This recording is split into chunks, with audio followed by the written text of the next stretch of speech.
ആദ്യത്തെ പാട്ട് ദേശാടനത്തിലെ കളിവീട് ഉറങ്ങിയല്ലോ എന്നുള്ള പാട്ട് ഞാൻ എഴുതിയിട്ട് പിന്നെ പല്ലവി എഴുതി കഴിഞ്ഞിട്ട് കളിവീടുറങ്ങിയല്ലോ എന്ന് കമ്പോസ് ചെയ്തിട്ട് പല്ലവി കമ്പോസ് ചെയ്തിട്ട് ഞാൻ എൻ്റെ മോൻ ദീപുണ്ട്, ദീപു ചെറിയ മോൻ, അന്ന് 10 വയസ്സേ ഉള്ളൂ.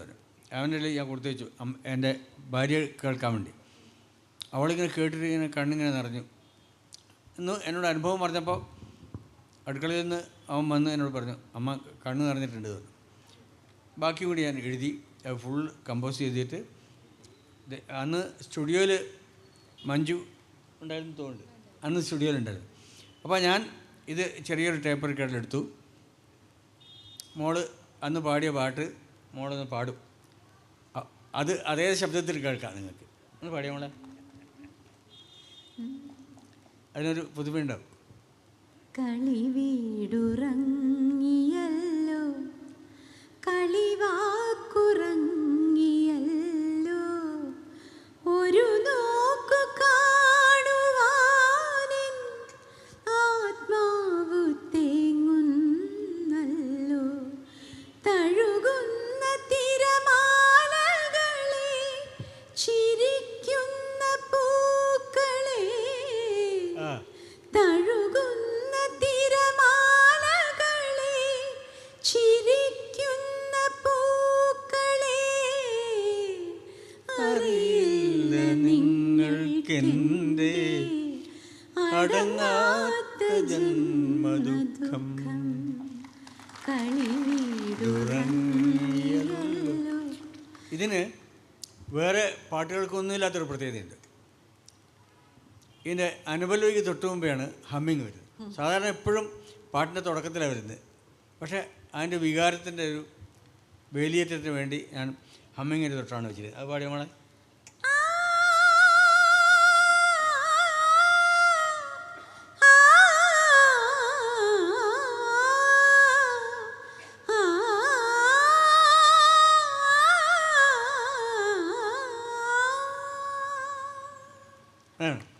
അതേപോലെ അത് കഴിഞ്ഞിട്ട് ഞാൻ യാത്രയായി എന്നുള്ള പാട്ട്, ശരിക്കത് ഭാഗവതത്തിൽ ഈ ശ്രീശുഖനും വ്യാസനും, വേദവ്യാസൻ്റെ മകനാണല്ലോ ശ്രീശുഖൻ. അപ്പോൾ ഭാഗവതത്തിലൊരു ശ്ലോകമുണ്ട്. ആ ശ്ലോകം ഞാൻ കൂടുതൽ പഠിക്കാനിടയായത് ഗുരുസാഗർ എന്ന് പറഞ്ഞ ഇദ്ദേഹത്തിൻ്റെ നമ്മുടെ ഓവിജൻ്റെ അത് പ്രൂഫ് വായിക്കച്ച ഞാനായിരുന്നു. വൈശാഖ സാറിൻ്റെയൊക്കെ കഥകൾ ഞാൻ പ്രൂഫ് വായിച്ചിട്ടുണ്ട് മാതൃഭൂമിയിൽ. അത്ഭുതകരമായിട്ടുള്ള കാര്യങ്ങളാണ്. അപ്പോൾ ഇവരായിട്ടൊക്കെ എനിക്ക് ബന്ധമുണ്ട്. അപ്പോൾ അതിൽ ഈ ഗുരുസാഗരത്തിലൊരു പറയുന്നുണ്ട്,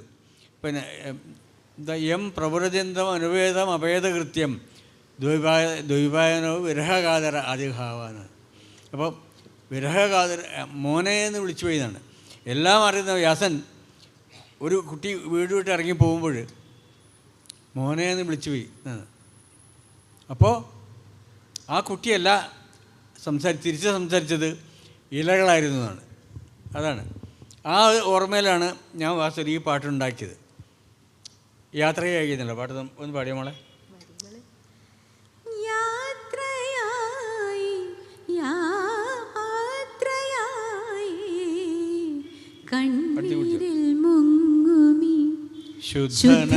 ശുദ്ധനാമുന്നിതൻ ദേശാടനവേളയായി അനുഗ്രഹിക്കൂ അമ്മേ, അനുഗ്രഹിക്കൂ, അനുവദിക്കൂ പോവാൻ അനുവദിക്കൂ.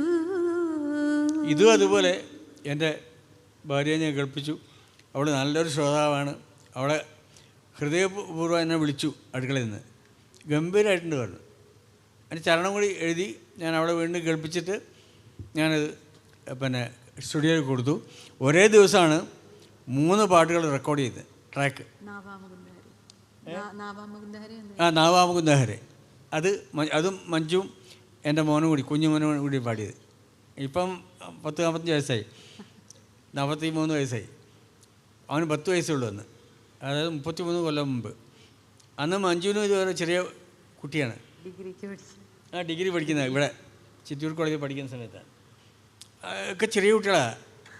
ഇവരൊന്നും ഞാൻ പരീക്ഷണത്തിന് വേണ്ടി പാടിച്ചതാണ്. ഇന്നിപ്പോൾ അതൊന്നും ഇല്ലല്ലോ.